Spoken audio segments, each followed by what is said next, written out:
I'm continuing in French and you have translation. That's okay. So the aim of this session is really for you to have access, direct access to an expert, of an ultimate expert with an experience, a very long experience on the question. So I am not presenting Professor Lord. You all know her. You've heard about who she is, and you heard her presentation on the first evening. You understand that the topics in which Mrs. Lord is an expert, and she makes her expertise available to us here. And we also give her the opportunity to develop some topics that she just touched upon during the inaugural conference. So this is something that is very interactive. The aim of this session is really for an exchange, and be at ease, and please put on the table the points that you would like to see discussed. So does anybody want to start? Can we launch and kickstart this interaction? So anybody wants to speak?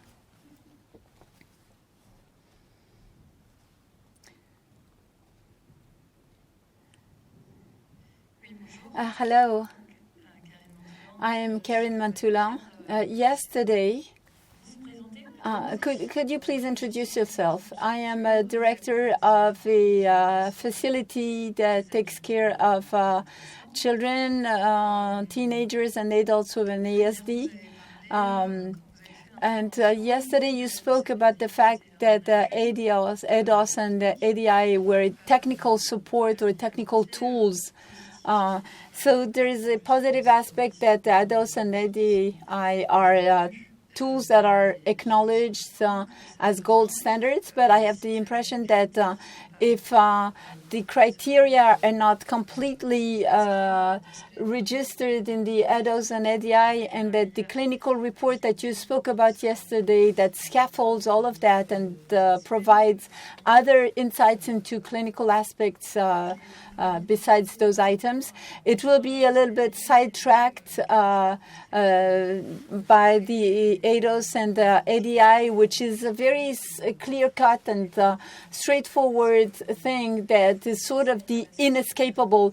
You said that yesterday. In your experience, you had this kind of passage, and then afterward it was sort of things got a little bit more flexible. But should we wait for that moment, or do you have the same finding? Do you see the same thing? I think. Oh wait, let me turn this off. I'll drive myself crazy. I think it was always intended to be a measurement. So the ADOS and ADI are measurement tools, which does mean that you have to do it right because you're looking at the scores compared to other people. So that's the value. But it doesn't tell you everything about a person. And we also know that the versions of the ADOS with more verbal people, Module 4 with adults, and to some extent, a little bit less, Module 3 for verbal children, are less accurate than the versions with younger kids. So it's about 80% accurate compared to a clinician who has all the information and what they think. So if you think about 80%, that's out of 10 kids that you see, 8, it should be good, but there could be 2 more that you disagree with. So what we have done is just, I require my students, if you don't think it's right, you need to be able to say why. Like you could say, well, I didn't see any repetitive behaviors in the 45-minute ADOS, but coming into the assessment, the person was telling me how much they like exit signs. So you can use other examples. Or you can say, I think this person is so depressed, for example, that they are crying all the way through the ADOS, and I could not cheer them up or make them comfortable. So I don't think these high scores really mean autism. I think we need to see them again. So that's the point. I think it still does mean that you need to do it carefully, because that's why it's valuable. But it doesn't mean it's right all the time. And again, even with younger kids, the best it is about 95% with littler kids, sensitive. But again, that's 1 out of 20. That's not right. And then specificity, the degree to which it says this person doesn't have autism, is worse. So because you could have a kid who does badly for a lot of different reasons. And so you need to think of those reasons. Are they very hyperactive? Are they very angry if they're a teenager? What is going on? And I think it is your responsibility as a clinician to make sure the person is they don't have to love you, but they have to be comfortable and not be so affected by something else going on that you can't separate the autism. And I think that's important.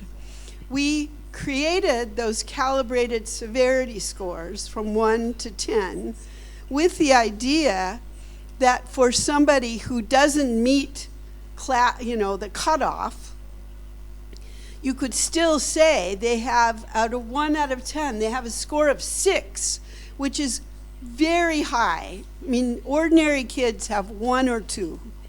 So it's way higher. So this is something that merits attention and deserves treatment.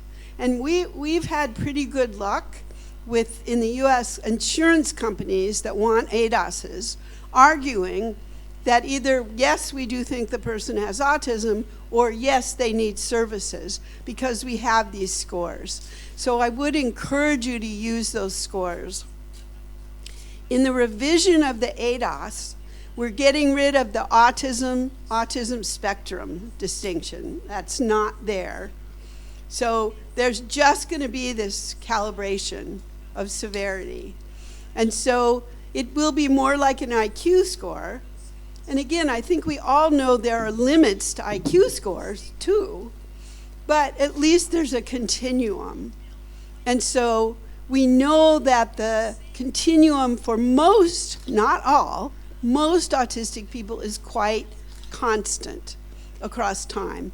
But it's also something you can measure, and you can see if that's changing. So I do worry that people get so rigid sometimes about, this is autism, this is not autism. And the reality is, I don't think any of us really know where does autism start and stop. But what the ADOS does is give us a way to get the same information and agree how we're going to use that. But it doesn't mean it's right. And I think that we have, for example, many more subtle demonstrations of autism now than we did originally. We have more women and girls. Well, there are girls and women. I mean, we have data from probably 5,000 females. So it's not like there's none, but it's like 5,000 females and 25,000 males. But it's not like 0. But again, there may be other things that are more important or other information that you have. And I think we really trust your judgment. It's a clinical tool. And again, I think just think about like measuring like a temperature. You can have different reasons, or being anemic. There are different reasons you could be these things, and it's your job to be able to say why, or make hypotheses why. Does that help? Yeah. Okay, hold on.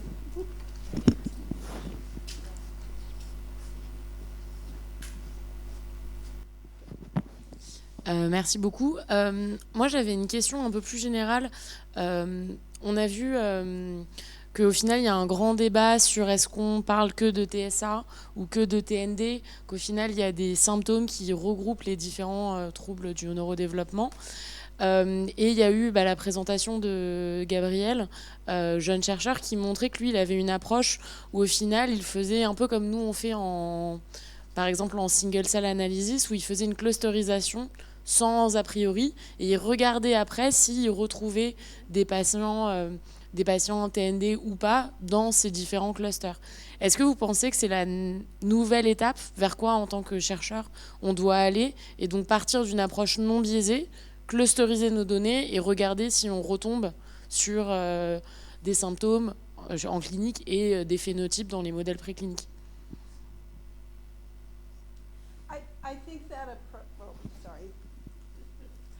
I think that approach is very helpful.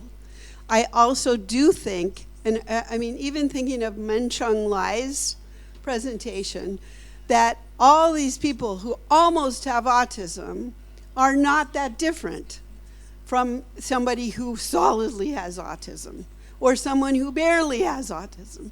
So I think that is helpful. I don't believe it's a non-biased approach. It's just non-biased statistics, but it's totally dependent on who gets in that sample.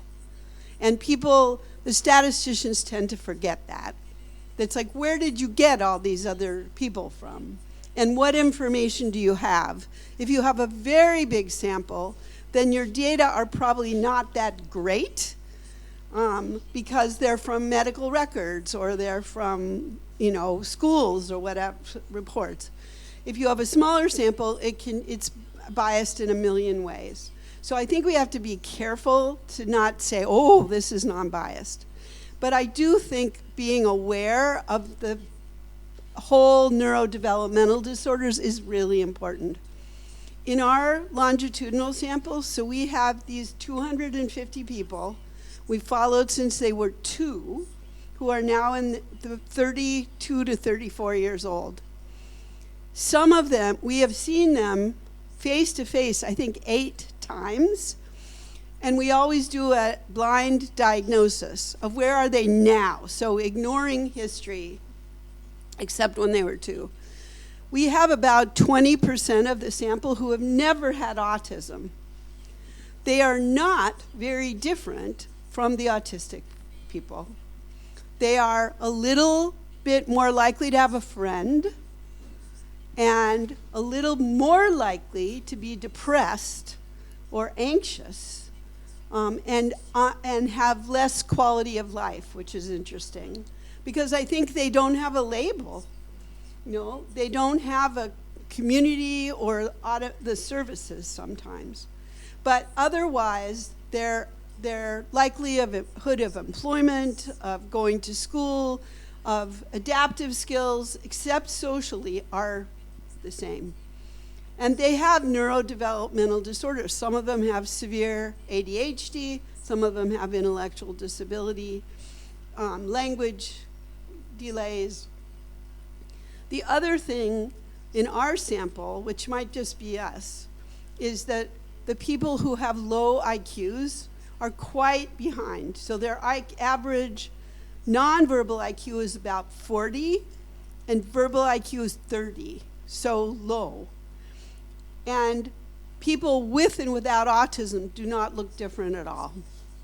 I mean, if you have severe to profound intellectual disability, it's not very different. There are subtle differences. I mean, we can find more repetitive behaviors and some things. But on the whole, if you are very intellectually disabled, that is very significant. And probably other factors like your family and where are you and what are expectations and were you ever aggressive make bigger difference. So I think looking more broadly is really important.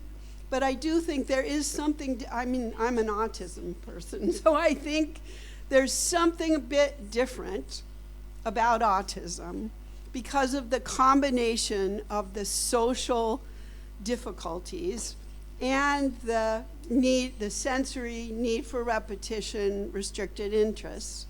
And then the fact that we have this huge range of people from very, very bright to very behind. And that is different than, for example, most genetic disorders where you have a more restricted range. It means we need to have a more open mind when we meet somebody with this diagnosis. So I think I'm being wishy-washy about it.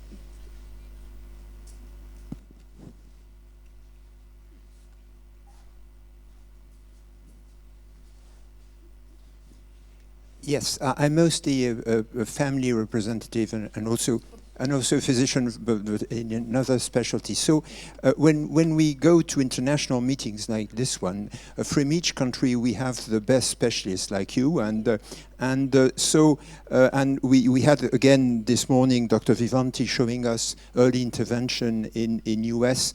So I'd like to know, because especially in US, the policy in different states may be different, and also the access to healthcare is often not as optimal in US as it is, for example, generally in Europe. What proportion of autistic children in US do you think have access to early diagnosis and early and intensive intervention, as shown this morning by Dr. Vivanti? Is this the majority? Is this reimbursed in the majority of states or situations, or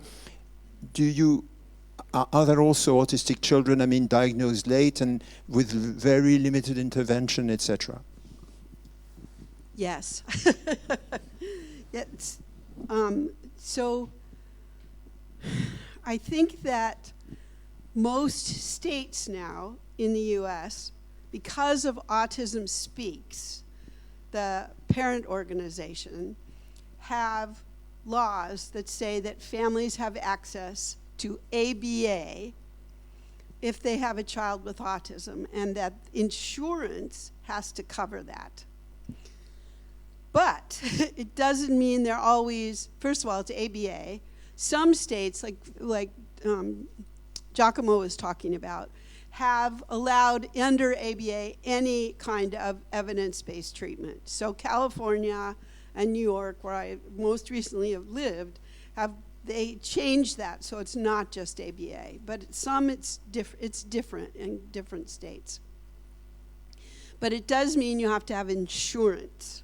And in the US, not everybody has insurance. Because we had Obama, it is much easier to get insurance and much cheaper now than it was 10, 15 years ago. But not everybody has it.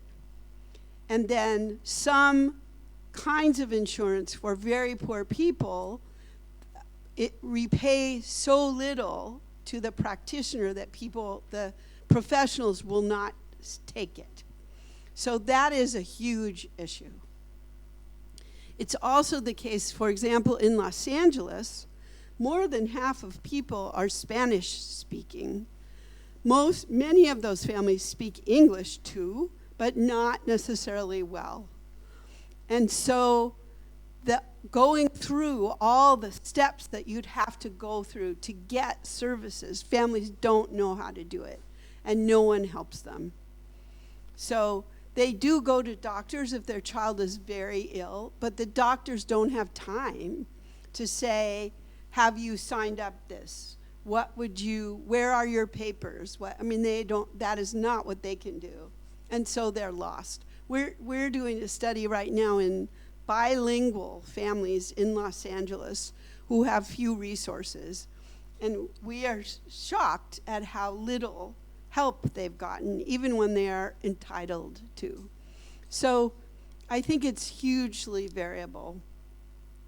In our study, which was in North Carolina, which was not a wealthy state then, and rural, but had teach centers all over the state. And then in Chicago, which is very diverse, people with lots of money and people with no money. And then Michigan, which is sort of in the middle. we found that when we met kids at 2, they did get into services, but we helped them get into services. And we didn't find any difference in race or in income or parent education until now, in the last 5 years. Because I think there were free services through school, and families were tied in. These were families that came for a diagnosis, which is different. So I think it's possible to do it even in the United States, which is generally not treated poor people well. But it doesn't mean that it happens. And now, for the people that are 30, there are huge differences for the adults whose families have more money and more education, or live somewhere that's less rural, because the adults can get places that they can't get if they live way out of nowhere. So I don't know the proportions, but it's highly variable. Highly, highly variable.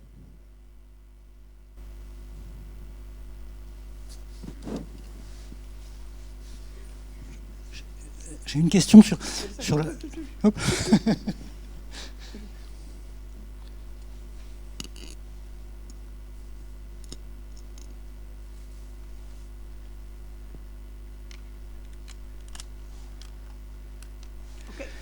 Sur les cohortes des enfants que vous avez suivis jusqu'à l'âge adulte, quelle est l'évolution respective des troubles socio-communicatifs et des intérêts répétitifs et restreints en fonction de ceux qui évoluent très bien, ceux qui restent stables ou ceux qui s'aggravent?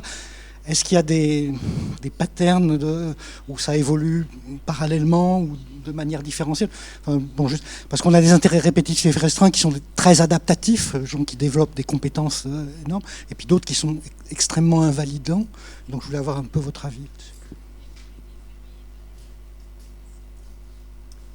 Yeah.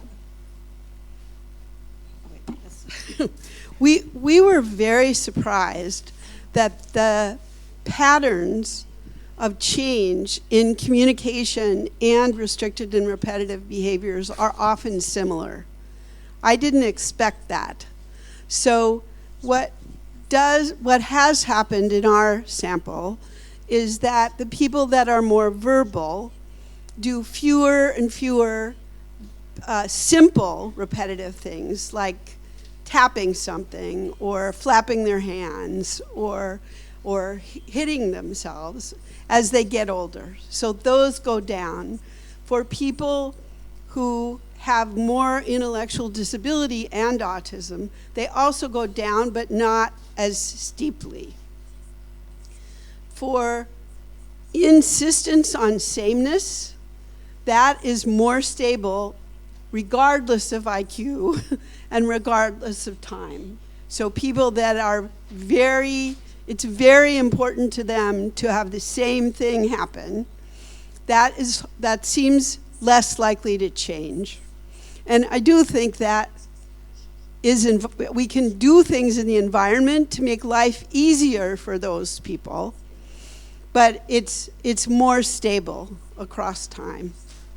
And sensory things also change less, but again, it's highly dependent on reporting, because the older people who cannot tell us are doing less of those things, but we don't know if they're feeling less, really. And the more verbal people will tell us it affects them less, but some are still very affected by loud, like noise levels or smells or something. So it varies, but it gets slightly better.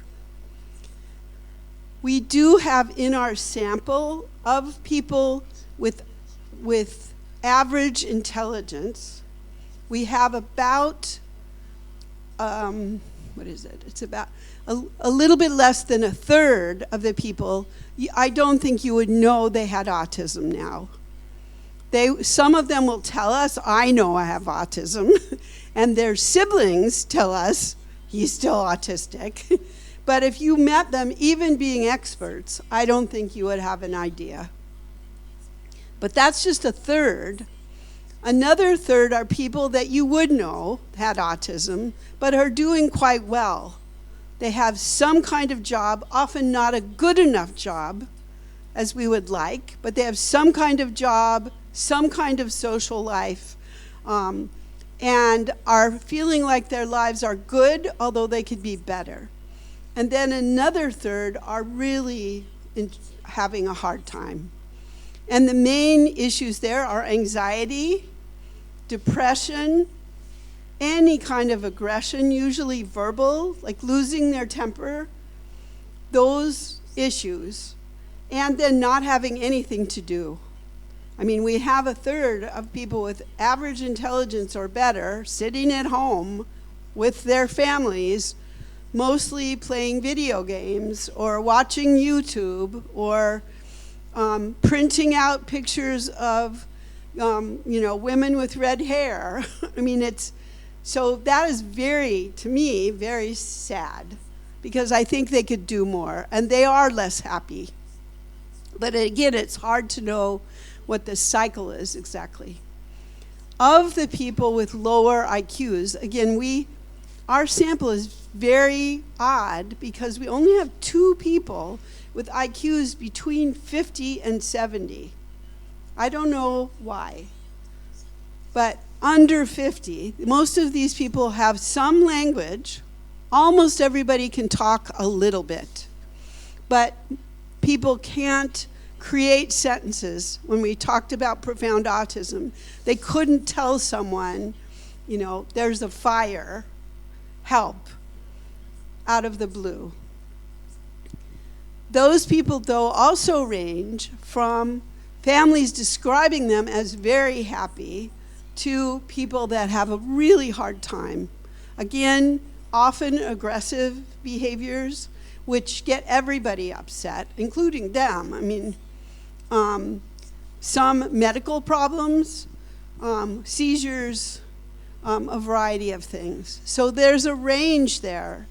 And part of it does depend on the circumstances. And now as their parents get older, some of the families feel like we're better than we've ever been, but we're 70 years old. And what's going to happen? And so people are beginning to worry. And sometimes the siblings are like, I'm going to step in. But often the families have not talked about it directly. So one of the things we've been doing is talking to the siblings, trying to give them information about things like transfer of Social Security and guardianship, and then some sense of what might happen next, which is hard to know. Does that answer your question?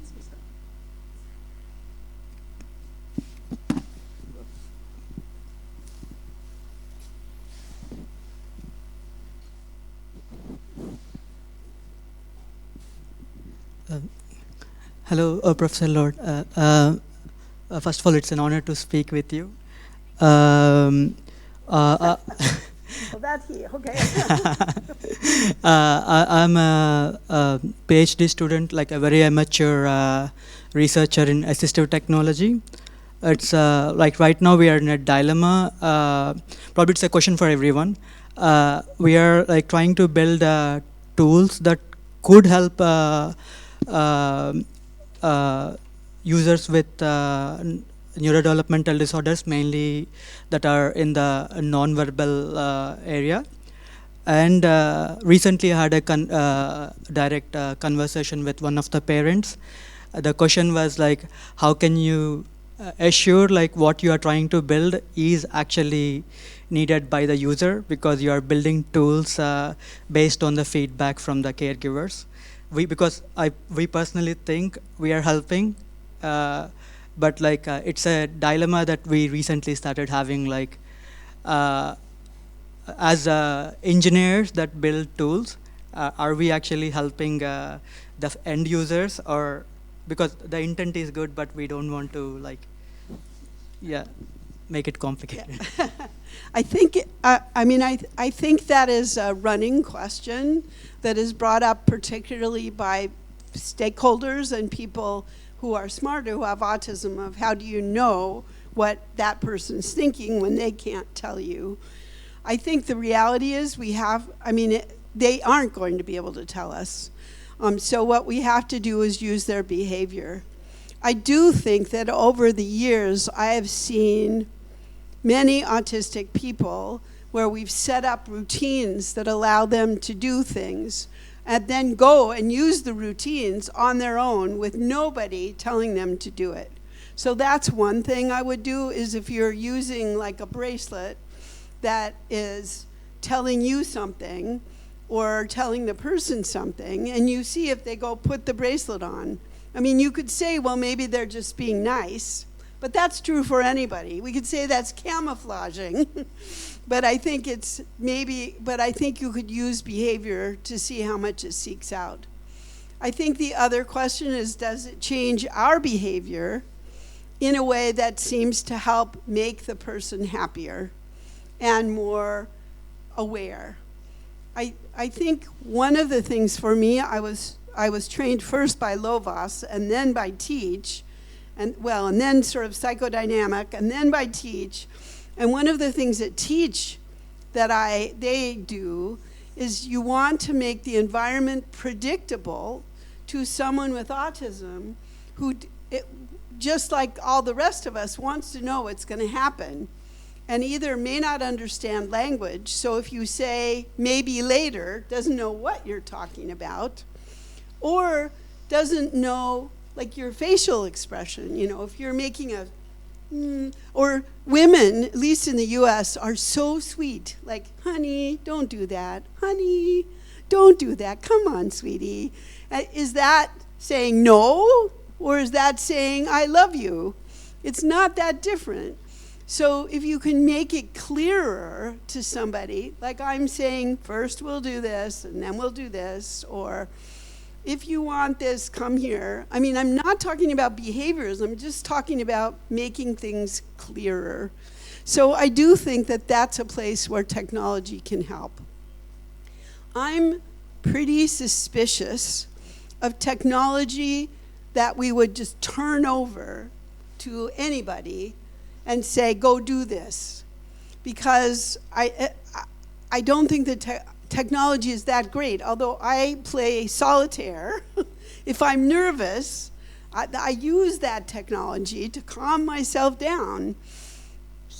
But I think that where I've seen things be useful, for example, I have no vested interest in this company, you guys, but there's a company called Florio that makes little vignettes, like little video stories of different things that can happen to you.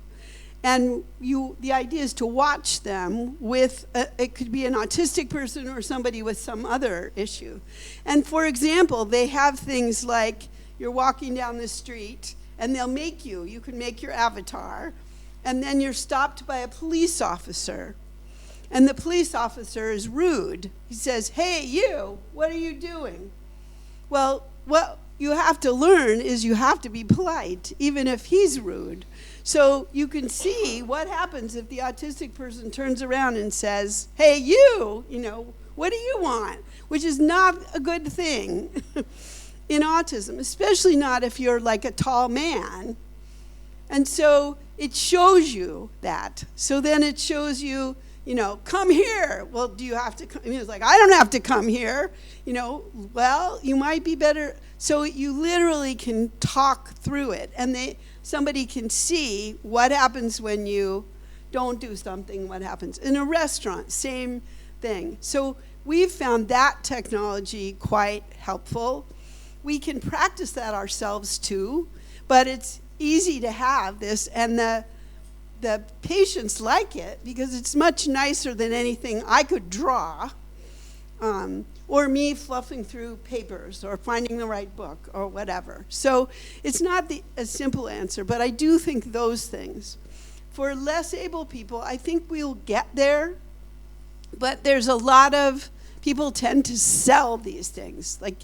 There's Matt Goodwin has been trying to predict when are autistic people who can't talk very well going to lose their temper. And he's been trying for 30 years now with a system. And I think I could still do it better. I mean, I could say, uh-oh, this isn't looking good, than having 6 cameras and a belt. But maybe, you know, we might get there. And then I think you do need to ask, is life better for this person? Because we don't want people walking around all hooked up to Apple Watches or whatever, and we're all watching on the screen. And I think I was telling, I can't remember if it was you, yeah, about, I recently saw an apartment building built by a mother of an autistic young man who is not super high or super low. And they had Alexa, do you have Alexa? Alexa programmed. So every morning it would say, "Good morning, Matt.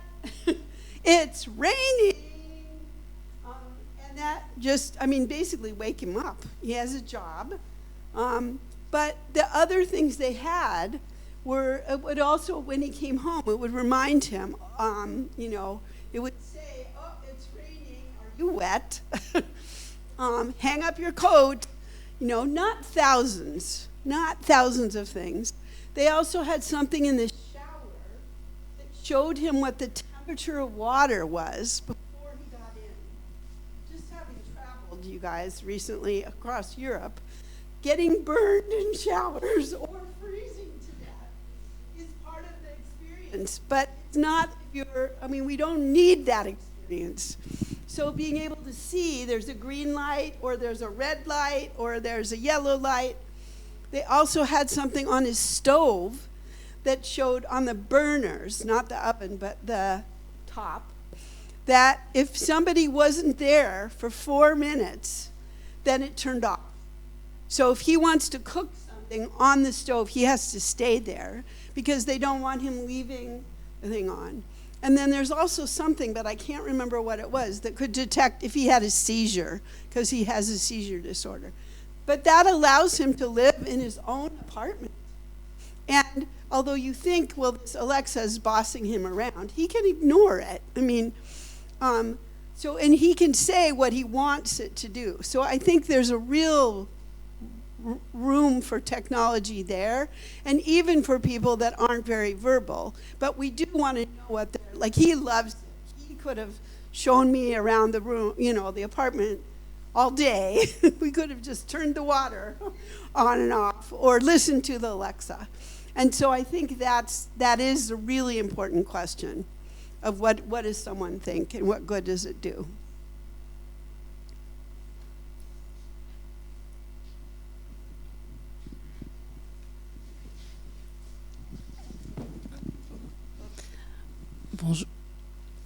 Bonjour. Sorry, you guys.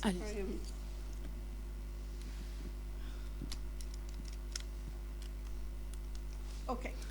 Bonjour, je suis Emmanuelle Clépiade, psychologue dans une structure d'accueil pour enfants, adolescents et jeunes adultes porteurs de TSA. J'aurais jamais imaginé vous poser la question à vous directement, donc c'est une grande chance. Je voulais vous parler de la DOS et de l'évaluation des adultes non-verbaux ou avec mots isolés. Voilà, qu'en est-il du module 6 ?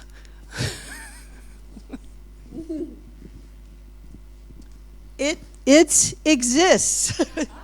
Yeah, so there are two, oh gosh, sorry, I can't stand this.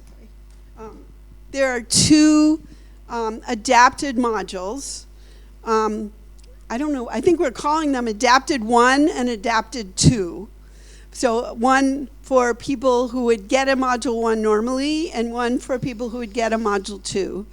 And you can start using them anytime in adolescence or adulthood where you feel like the materials in the regular ADOS are not appropriate.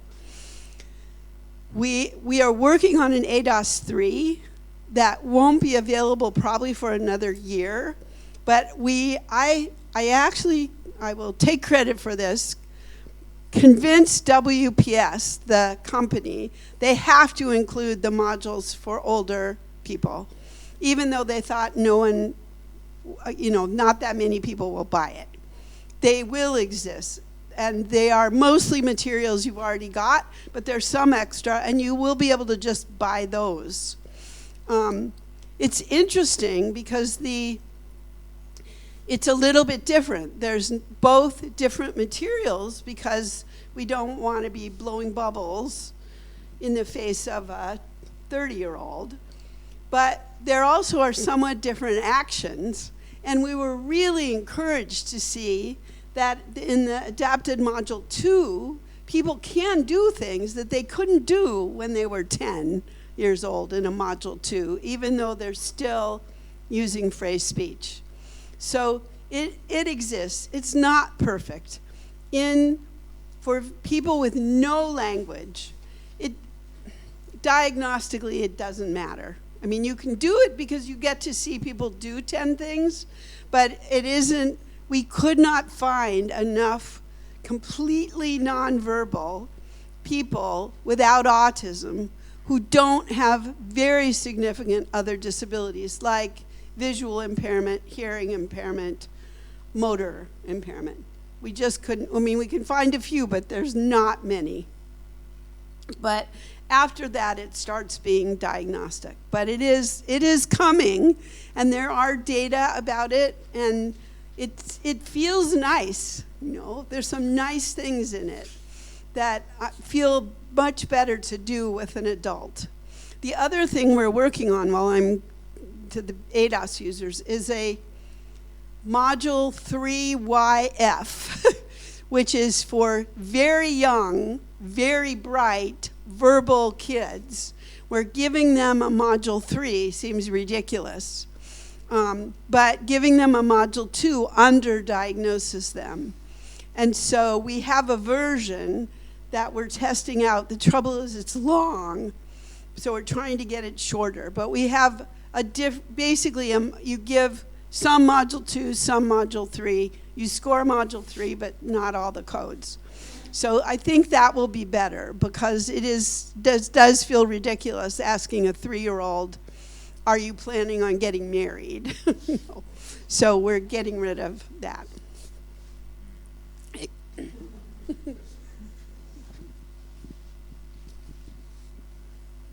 Okay.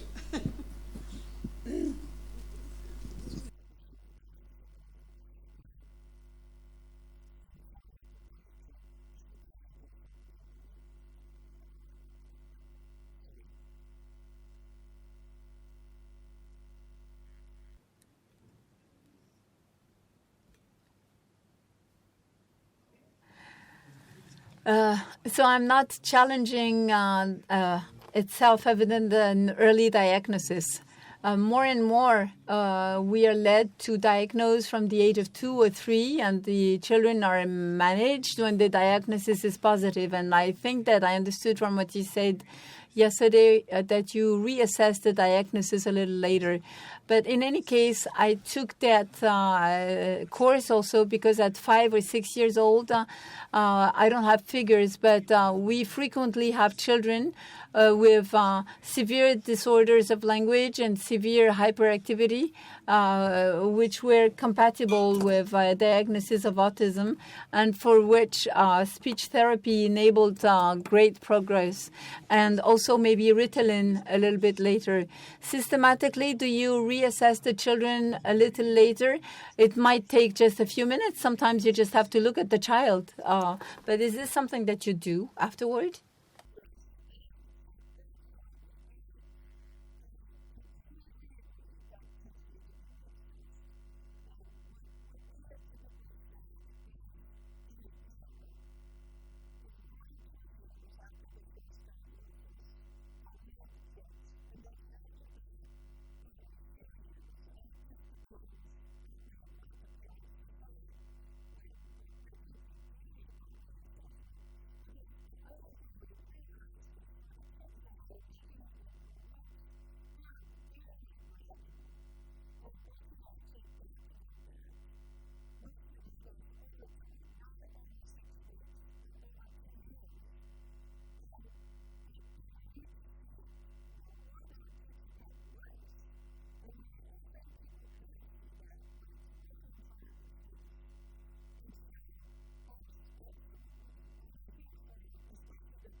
Sur une attente sur l'interaction entre ces enfants à 5 ans ou 7 ans, ben, je crois que ça aide tout le monde et je suis tout à fait d'accord. Et ça, je pense que ça revient à la question de sur les TND, beaucoup de ces enfants pourraient vraiment bénéficier de tout ce qu'on fait pour les enfants ASD.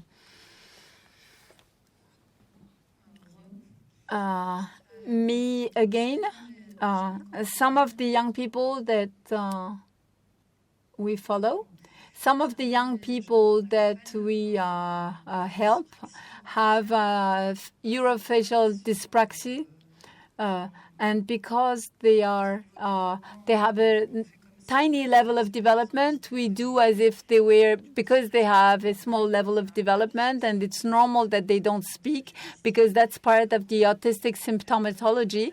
But we really don't have an action targeted to that because it's as if we were assuming that, we switch directly from to an alternative communication tool, but without the orofacial rehabilitation, which could help them, speech therapy. And do you have specific programs for that?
I am sorry, this is not a question directly for you. It was just to go back to the question asked my colleague. We realize that we don't have many tools. I work with adults with severe intellectual deficiency or ASD or other NDDs. And I discovered 3 years ago we had a specialist who comes from special obedience. She's not in Switzerland, we don't necessarily have the same terminology, but she's a speech therapist. and working with 4 young adults between the ages of 30 and 40, we were able to see very positive effects because there was also work that was multi-mode with tools and work on orofacial re-education, swallowing, sound, breathing, and all of these things that are premises to vocalization and to oral. And I can give you the name. I think that it's what we call phoniatrie intégrée with Professor Borghese. Sorry, the interpreter does not understand the translation of phoniatre, but voice speech specialist as a physician. Thank you. It was not so much for our practice because we were lucky enough to be well trained by Bernadette, but I was talking about research more in the sense of if you are lucky enough to have had proper training, you will go and look for all of that prompts and all instruments that you talked about. But it's more from the research standpoint that all teams would not give up. That was the meaning of my question, and also the work that you do with all the data that you have. Also the question of, you know what, a category of people do have other things.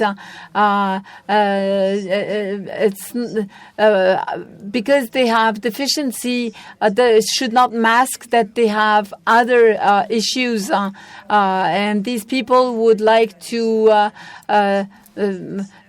sometimes you just hear sounds, but these are syllables. It's not necessarily the word you are expecting to hear, but it's a kind of premise to vocalize.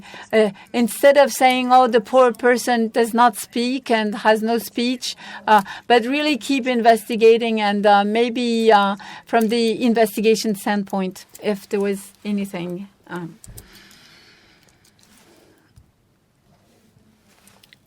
Do I have the time for one last question? Anouk, micro. Est-ce que vous pouvez dire à Anouk le micro? So I'm moving away from the discussion on the ADOS and the ADI tools, but going back to your presentation and the monitoring of patients. What we can take away from that is that the effort, your message tries to say prioritize quality of life for individuals across their lifespan. We as clinicians, we have the same target, but we are confronted in France often with the assessment of quality of life in a population that is not necessarily adapted to the quality, to the tools by the. Do you have tools that could be specific to our populations, or do we have projects in the United States in this direction of developing tools specific? So what we've done, and this is nothing fancy, but I think I showed you a little bit, was we took the World Health Organization factors that make a good life. And then we tried to characterize those things for a minimally verbal group of adults with autism. And so what we came up with were just simple questions, like, does this person have a reciprocal relationship with someone else who is not paid to work with them and is not their family, although I think we should have had their family too. But, and then can they use standard, like adaptive scale measures? Can they carry out their own hygiene so they don't need somebody dressing them or cleaning them? So, because every time someone has to touch you, it makes things more complicated. So that was the second one. And then the third one was, what are they doing during the day and that gives them pleasure? And that was the 3. So we could use those 3 because we had the same reaction of saying, like, none of these people have full-time jobs, none of them live independently, what's the point? We also do ask their parents about standard well-being. So we asked their parents, you know, how do they enjoy their lives? Are they having trouble? There, the main issues parents brought up were if somebody was very hyperactive, so could not sit or stay in a place for a long time. Parents felt like that interfered with the quality of their life. And then any kind of aggression. And I think that could be physical. We don't have a lot of people in our sample who are very aggressive. But the trouble is, if once every 3 months you haul off and hit someone, it can affect where you can stay or who will let you stay there, just as Giacomo was talking about his brother. And so that's something mostly we've used with parents of little aggressive kids to say, please, let's work out ways to stop this now while they're little and cute, because it's so problematic later. So those are the tools we've used. We don't have anything fancy, but I think we can then say, look, there are people who have high quality, and there is a relationship between those factors and what at least parents say about their quality of life. So there are confounding factors because there are the factors you use to define profound autism and severe needs, and it's also factors that you are using to qualify the quality of life. Yeah. Okay. Yeah. And in the other side of the spectrum, because we were speaking about autism with profound autisms, I mean, with higher needs. But in the other side of the spectrum, do you have some tools that we can... We've done the same thing, only we asked the people. Okay. So we asked them, and we've just done the same thing. We've had a definition of having some kind of social like a friendship, some kind of reliable friendship. Same. Yeah. Can you manage money and transportation, and then what kind of, do you have activities that you enjoy that you get to do? We'd like to know more about that. But all the spectrums are looked like the same way. Yeah. With the same need. Yeah.